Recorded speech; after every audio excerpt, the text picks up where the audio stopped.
So we're installing a transformer so that we don't fry our doorbell, so that our doorbell will actually work. Now we're gonna open her up and see what we have to deal with.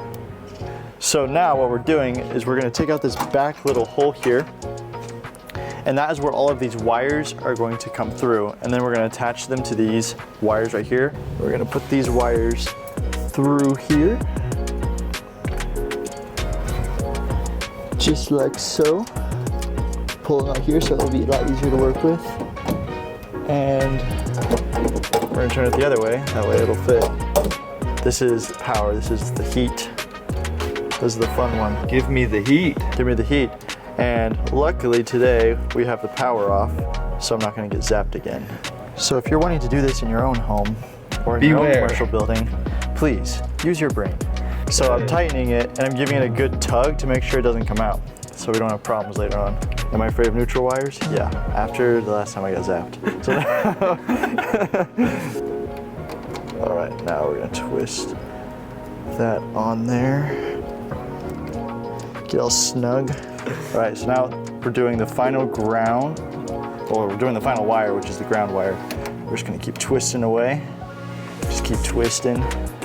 Like the other ones, do a little tug test. Boom. Check that out. That ain't going nowhere. These are all set, ready to go. So now we're just gonna shove it back in there. If we did everything right, there won't be fire. Well, we removed the garage door buttons because they're probably gonna be right where our wire comes through. So we're gonna just leave those there for now, and then we'll fix them in a different spot. The sun has had an effect on this. Ooh. No wonder our thing doesn't work. Okay, here we go. On the other side.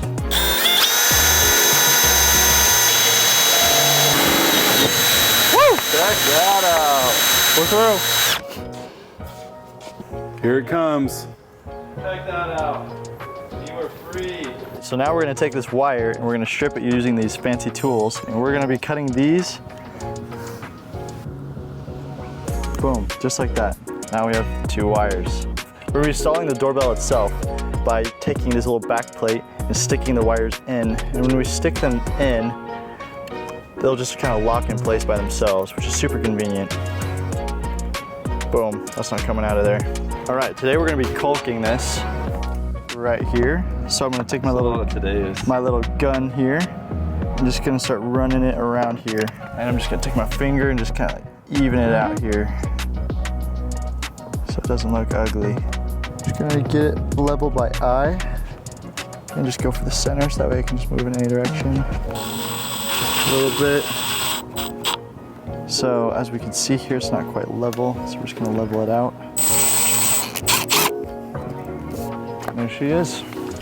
Boom, now we're ready to put on the little doorbell. We're gonna plug this guy in to get it configured on Homekit first. So we go to the Home app, we're going to add a device. So we'll say add accessory, and then we're just gonna scan this code on the back. Logitech Circle View doorbell, and we're gonna hit add it. And we'll say this is in the shop. We'll say back doorbell help out. And when we are away, we want it to stream and allow recording. So it will actually record, and we'll also turn on when we're home to stream and allow recording as well. And we're gonna use face recognition because that's one of the coolest things about this thing. And continue, and we have our doorbell added in. One of the cool things about this is that they don't actually use your iCloud space. So you get up to 2 weeks of recording, and they don't charge you extra, and you can record as much as you want.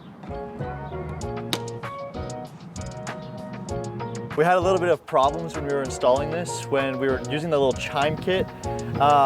Here's a note to check your voltage and make sure your wires are all good before sending power through everything, because we fried the little chime.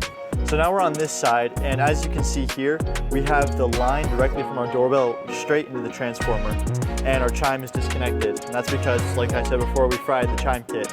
And while we're waiting for a new one to come, we are actually going to connect this. We're going to connect the doorbell to a HomePod, an Apple HomePod. That way we can get a chime and notification while we await the new chime kit. All right, let's go grab the HomePod. Let's open this up and get it set up.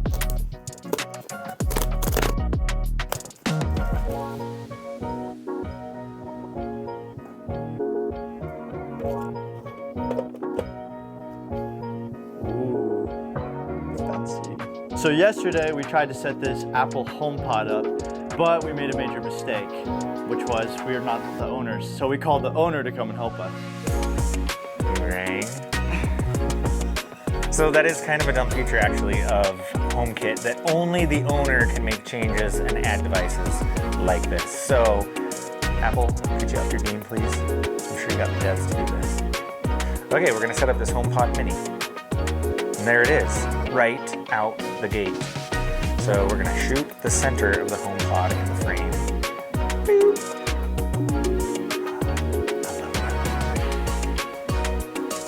We're gonna set it up at Home Hacks. We're gonna put it in the lobby. So here it's asking to input your iCloud account settings so that you can use it with all of your devices. So sure, recognize my voice.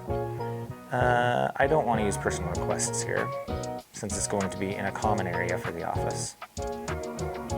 So all we have to do is hit done and there we go. Now let's have a look and see where she lives. HomePod is configuring currently. After we finished setting up the HomePod to be able to make a sound every time we ring the doorbell, we started playing around with the chime kit right here. Because what happened before was it just kept frying. We ordered 3 chime kits in total and the first 2 fried. We had no idea what was happening. So we ended up taking out the wire that's connecting to the doorbell.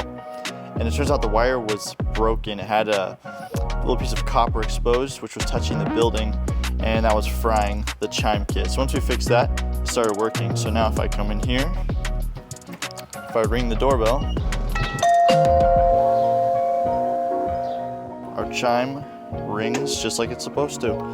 And that's a finished job.